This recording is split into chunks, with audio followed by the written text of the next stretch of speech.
किसी समाज को, सभ्यता को छोटा साबित करना हो, उसे गुलाम बनाना हो, तो उसके इतिहास, उसकी संस्कृति और उसके पूर्वजों को मिथक कहकर खारिज कर दो, या फिर उनकी झूठी व्याख्या कर दो।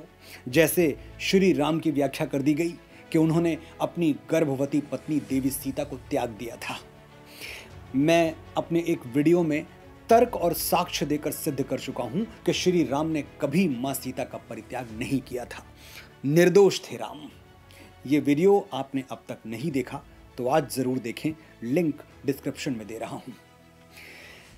किसी भी राष्ट्र की शक्ति उसकी सेना से ज्यादा उसकी संस्कृति में निहित होती है। जो समाज अपने इतिहास, अपनी संस्कृति और अपने नायकों पर गर्व करता है, उनसे प्रेरणा लेता है, उसे कभी गुलाम नहीं बनाया जा सकता। अंग्रेजों को पता था कि भारतवर्ष की सांस्कृतिक जड़ें इतनी गहरी हैं, इतनी विराट हैं कि इन्हें मिटाना असंभव है। वो जानते थे जिस भारतवर्ष को मिटाने में ईरानी, यूनानी, अरब, तुर्क, मुगल खुद मिट गए, उसकी उदारता का गलत फायदा उठाकर उसे लूटा तो जा सकता है, समाप्त नहीं किया जा सकता। इसीलिए उन्होंने सबसे पहला वार भारत की गौरवशाली संस्कृति पर किया।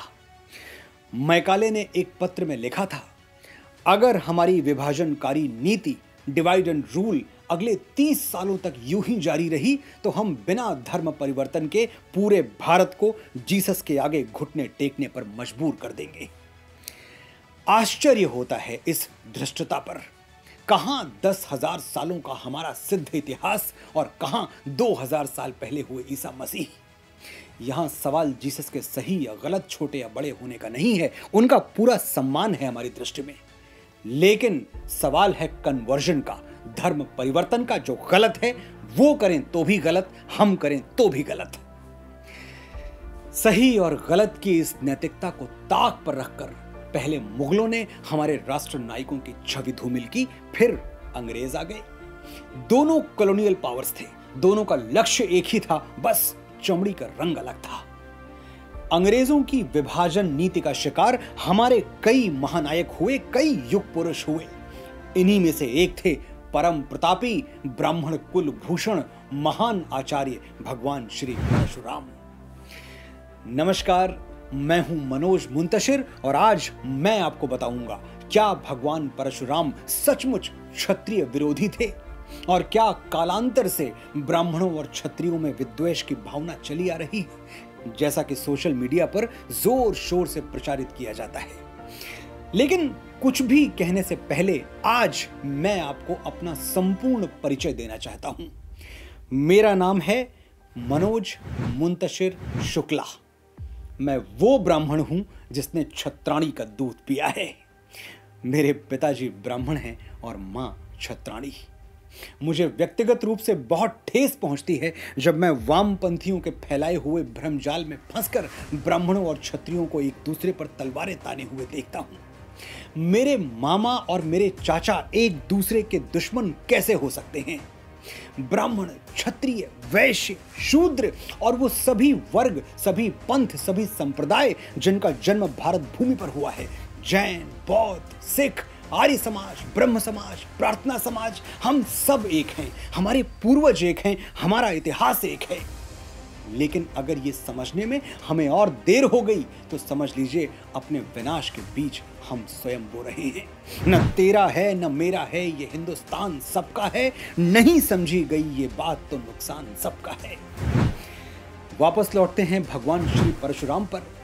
हमें भगवान परशुराम के बारे में एजेंडे के तहत सिर्फ इतना बताया गया कि उन्होंने धरती को 21 बार क्षत्रियों से विहीन कर दिया, खाली कर दिया। लेकिन क्या ये बातें तथ्यात्मक रूप से सही हैं या इसमें कुछ मिलावट भी है? कभी आपने इन तथ्यों की गहराई पर विचार किया?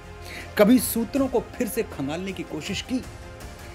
आज हम मिलकर इतिहास के पन्नों की वो धूल झाड़ेंगे जिसे जानबूझकर सत्य उजागर करते हुए अक्षरों को छिपाने के लिए डाल दिया गया था।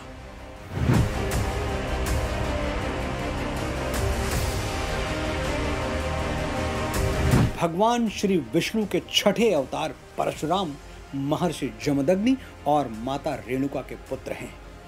महर्षि विश्वामित्र, महर्षि कश्यप और भगवान शंकर से शस्त्र और शास्त्र की विद्या प्राप्त करने वाले परशुराम जी को वरदान है कि वे कल्प के अंत तक रहेंगे, यानी वो आज भी जीवित हैं, सशरीर जीवित हैं।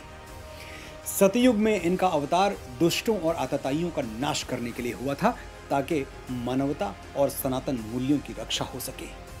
त्रेता युग में भगवान परशुराम ने श्री राम को अपनी सारी शक्तियां प्रदान कर दी थी और स्वयं महेंद्र पर्वत पर तपस्या करने चले गए थे।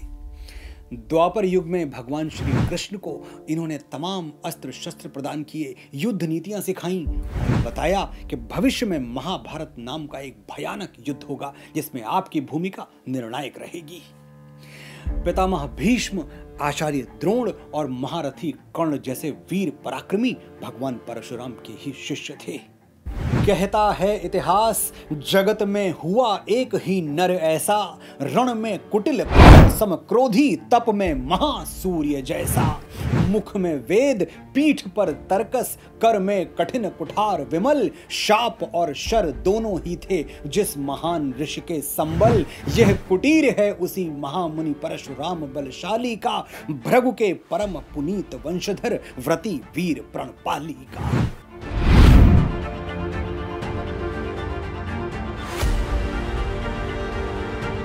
प्राचीन महिष्मती नगरी पर है वंशीय क्षत्रिय राजाओं का राज था और उनका सम्राट था अर्जुन। ये वही अर्जुन था जिसे भगवान दत्तात्रेय से 1000 भुजाओं का वरदान मिला था, जिसके बाद वो सहस्त्र बाहु या सहस्त्रार्जुन कहलाया। स्पाइडरमैन अंग्रेजी की एक बड़ी मशहूर फिल्म है, उसका एक संवाद मैं कभी भूल नहीं पाया। With great power comes great responsibility. जिसके हाथों में ईश्वर ताकत देता है, उसके कंधों पर जिम्मेदारी अपने आप आ जाती है। जो शक्ति आने पर कर्तव्य भूल जाए वो रावण, जो शक्ति और कर्तव्य दोनों को साथ लेकर चले वो राम। बस इतना सा अंतर राम को राम और रावण को रावण बनाता है, वरना शक्तिशाली तो दोनों ही थे। सहस्त्रार्जुन अपनी ये अपरिमेय शक्ति संभाल नहीं पाया और उसने अपनी प्रजा पर भीषण अत्याचार करने शुरू कर दिए। अकारण ब्राह्मणों और आचार्यों की हत्याएं की जाने लगी, उनके आश्रमों और शास्त्रों को जलाया जाने लगा। निर्दोष जनता पर इतने कर लाद दिए गए कि उनका जीना मुहाल हो गया। अत्याचारों की अति हो रही थी, चारों ओर त्राही त्राही मची हुई थी और ऐसे ही अत्याचार करते हुए सहस्त्रार्जुन एक दिन महर्षि जमदग्नि के आश्रम जा पहुंचा। महर्षि जमदग्नि भगवान परशुराम के पिता। हमारी वैदिक सनातन परंपरा का पालन करते हुए महर्षि अतिथि का स्वागत करने आगे बढ़े। दुष्ट सहस्त्रार्जुन गरज उठा, मैं यहां तेरा आतिथ्य स्वीकार करने नहीं आया मूढ़ ब्राह्मण, मुझे तेरी गाय चाहिए, कामधेनु। महर्षि ने बड़ी विनम्रता से कहा, राजन, हमारे आश्रम के पालन पोषण का एकमात्र साधन है कामधेनु। इसे भी दे दिया तो मैं, मेरे शिष्य सब अकाल मृत्यु मारे जाएंगे, मुझे क्षमा करें। सहस्त्रार्जुन आग बबूला हो गया। उसने अपने सैनिकों को आदेश दिया, इस आश्रम को तहस नहस कर दो और ये कामधेनु अपने साथ ले चलो। पल भर में पूरा आश्रम मटिया मेट कर दिया गया। लेकिन सहस्त्रार्जुन ने जैसे ही कामधेनु को हाथ लगाया, वो अंतर्ध्यान हो गई। परशुराम ने अपने आश्रम का ये हाल देखा तो उनके क्रोध की कोई सीमा न रही। उन्होंने उसी क्षण भगवान शिव द्वारा प्रदान किया हुआ परशु यानी फरसा उठाया और प्रतिज्ञा ली, सहस्त्रार्जुन, तूने मेरे आश्रम को उजाड़ा है, मैं तुझे इस अपराध के लिए प्राण दंड दूंगा। भगवान परशुराम जा पहुंचे महिष्मती। भगवान परशुराम और सहस्त्रार्जुन के बीच भीषण संग्राम हुआ। परशुराम ने पहले उसकी 1000 भुजाओं को काटकर उसे उसकी तुच्छता का आभास करवाया और फिर उसका सर धड़ से अलग कर दिया। महिष्मती से वापस आकर परशुराम ने फिर से नया आश्रम बनाया और तपस्या करने कैलाश गिरी श्रृंग पर चले गए। भगवान परशुराम ने सहस्त्रार्जुन को उसके अपराध का दंड जरूर दिया, लेकिन ना उसके किसी पुत्र को मारा और ना ही उसकी नगरी उजाड़ी। पर दुष्टता का वृक्ष तब तक फल देता रहता है जब तक उसकी जड़ें खोद के फेंक न दी जाएं। आचार्य चाणक्य ने कुश की जड़ में मट्ठा यूं ही नहीं डाला था। वो जानते थे ये कांटा फिर सर उठाएगा, फिर किसी के पांव में चुभेगा। एक दिन यही हुआ। सहस्त्रार्जुन के पुत्रों ने घात लगाकर तपस्यारत महर्षि जमदग्नि की हत्या कर दी। जब यह समाचार परशुराम को मिला तो पहले वो दुख से तड़प उठे, फिर क्रोध से दहक उठे। उन्होंने अपनी अंजुली में जल भरते हुए शपथ ली, जिन हय वंशीय क्षत्रियों ने मेरे आश्रम को तहस नहस किया, मेरे निर्दोष पिता की हत्या की, उनके शरीर पर 21 घाव दिए, मैं उनके वंश का 21 बार सर्वनाश करूंगा।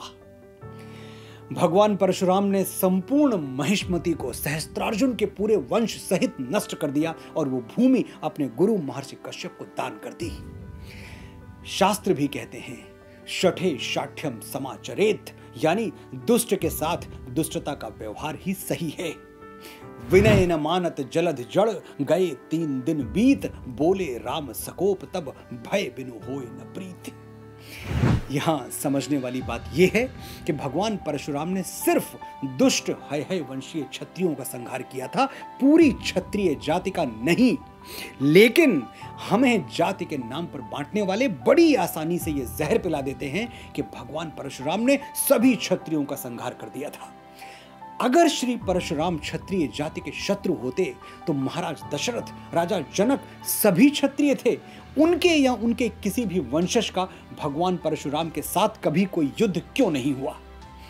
भगवान परशुराम को क्षत्रिय कुलद्रोही कहना ब्राह्मणों और क्षत्रियों के बीच फूट डालने की एक सुनियोजित साजिश है, एक षड्यंत्र है। रावण ब्राह्मण था, भगवान राम क्षत्रिय, लेकिन क्या हम भगवान राम को रावण वध के लिए दोषी मानते हैं? नहीं, क्योंकि हमारी सनातन परंपरा जाति नहीं कर्म पर आधारित है। हम नायक और खलनायक कुल देखकर नहीं, कर्म देखकर निश्चित करते हैं। जो दुष्ट है उसे दंड जरूर मिलेगा, फिर वो किसी भी जाति किसी भी वर्ण का क्यों ना हो। कर्म प्रधान विश्व रचि राखा, जो जस करिए सो तस फल चाखा। गोस्वामी श्री तुलसीदास ने श्री रामचरितमानस में एक प्रसंग लिखा है जहां भगवान परशुराम श्री राम की प्रशंसा कर रहे हैं। परशुराम के शब्द सुनिए और खुद सोचिए, क्या कोई क्षत्रिय जाति का शत्रु एक क्षत्रिय की प्रशंसा में ऐसे अलौकिक शब्द कह सकता है? जय रघुवंश बनज बन भानु, गहन दनुज कुल दहन कृसानु, जय सुर विप्र धेनु हितकारी, जय मद मोह काम भ्रमहारी, विनयशील करुणा गुण सागर, जयति बचन रचना अति नागर, सेवक सुखद सुभग सब अंगा, जय शरीर छवि कोटि अनंगा, करो काह मुख एक प्रशंसा, जय महेश मन मानस हंसा। आज हम जिस भारतवर्ष की गौरवशाली संस्कृति और इतिहास पर गर्व करते हैं, उसे मुगलों और अंग्रेजों से बचाने का काम ब्राह्मणों ने ही किया था। ब्राह्मणों ने ही वेदों, पुराणों, शास्त्रों, रामायण, महाभारत, गीता जैसे ग्रंथों की पांडुलिपियों को अपने प्राणों पर खेलकर सुरक्षित रखा, जिन पर आज हमें आकाश भर अभिमान है। ये ब्राह्मण ही थे जिन्होंने सबसे पहले सिकंदर के विरुद्ध विद्रोह किया था और ब्रह्मस्थल नगर की दिव्य भूमि पर बलिदान हो गए, लेकिन आतताइयों की सत्ता को कभी स्वीकार नहीं किया। वे चाणक्य ब्राह्मण ही थे जिन्होंने सबसे पहले अखंड भारत का स्वप्न देखा और उसे साकार करके दिखाया भी। चाणक्य स्वयं सम्राट बन सकते थे, बने नहीं। और पीछे मुड़कर देखिए, राजा दशरथ की मृत्यु के बाद राम लक्ष्मण वन में थे और भरत शत्रुघ्न ननिहाल में। ऐसे में बड़ी आसानी से महर्षि वशिष्ठ अयोध्या का राज्य हड़प सकते थे। लेकिन रामायण के 300 से भी ज्यादा प्रारूप हैं, क्या किसी एक में भी ऐसा वर्णन पढ़ने में आया है? इतिहास उठाकर देख लीजिए, ब्राह्मणों ने कभी सत्ता का मोह नहीं किया। हमारी प्राथमिकता सदैव महान सम्राट बनाने की रही है, बनने की नहीं। लेकिन फिर भी अगर मातृभूमि ने हमें राजत्व प्रदान किया तो हमने कभी उसके माथे पर कलंक नहीं लगने दिया। उठाकर देख लीजिए शुंग, कण्व और सातवाहन वंश का इतिहास। पढ़ लीजिए ब्राह्मण पेशवा बाजीराव बलाड़ के बारे में, जिन्हें राजपूत राजा छत्रसाल का एक पत्र भोजन करते समय मिला था। पत्र में लिखा था, जो गति ग्राह गजेंद्र की, सो गति भई है आज, बाजी जात बुंदेल की, बाजी राखो लाज। मगर मच्छ के मुंह में पांव फंसने पर जो हाल बलशाली हाथी का होता है, वही मेरी हालत है पेशवा। बुंदेल की बाजी हाथ से जाने वाली है। हे बाजीराव, आओ मेरी मातृभूमि को बचाओ, मेरी लाज रखो। पत्र पढ़ते ही बाजीराव भोजन छोड़ के उठ गए। किसी ने कहा, भोजन तो पूरा कर लीजिए। बाजीराव बोले, आज मैं समय से राजा छत्रसाल की मदद करने नहीं पहुंचा तो इतिहास कहेगा एक क्षत्रिय राजपूत ने मदद मांगी और एक बेपरवाह ब्राह्मण भोजन करता रह गया। महाराष्ट्र से बुंदेलखंड 10 दिन की दूरी पर था, लेकिन बाजीराव ने 500 घोड़ों के साथ ये यात्रा मात्र 48 घंटे में पूरी की, वो भी बिना रुके बिना झुके।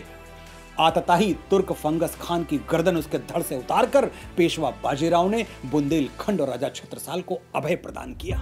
राजा छत्रसाल ने ही कहा था, जग उपजे दो ब्राह्मण परशु और बाजी राव, एक डाही राजपुतिया एक डाही तुर्काव। दुनिया में 2 अभूतपूर्व ब्राह्मण हुए हैं, एक परशुराम जिन्होंने दुष्ट है क्षत्रियों का नाश किया और दूसरे बाजीराव जिन्होंने क्रूर तुर्कों की गर्दनें उतार ली। ये है हमारा गौरव, हमारा स्वाभिमान, हमारी एकता, अखंडता और मातृभूमि के प्रति हमारी कृतज्ञता। विप्र वंश के अस प्रभुताई, अभय होई जो तुम्हें ही डेराई। मुझे विश्वास है हमारी संस्कृति के साथ हुए इस छल को अब आप समझ गए होंगे। आज के बाद कोई आपसे कहने आए कि क्षत्रिय और ब्राह्मण एक दूसरे के शत्रु हैं तो उसकी छोटी बुद्धि पर तरस खाकर आगे बढ़ जाइएगा। सनातन अथाह सागर है और हम सब इसकी छोटी छोटी बूंदें। अगर हम बिखर जाएंगे तो ये सागर नष्ट हो जाएगा और अगर हम सब एक साथ रहे तो यही समुद्र अक्षत हो जाएगा, अक्षर हो जाएगा। आपने बड़े धैर्य के साथ सुना, आपका आभार। जय श्री राम, जय श्री परशुराम।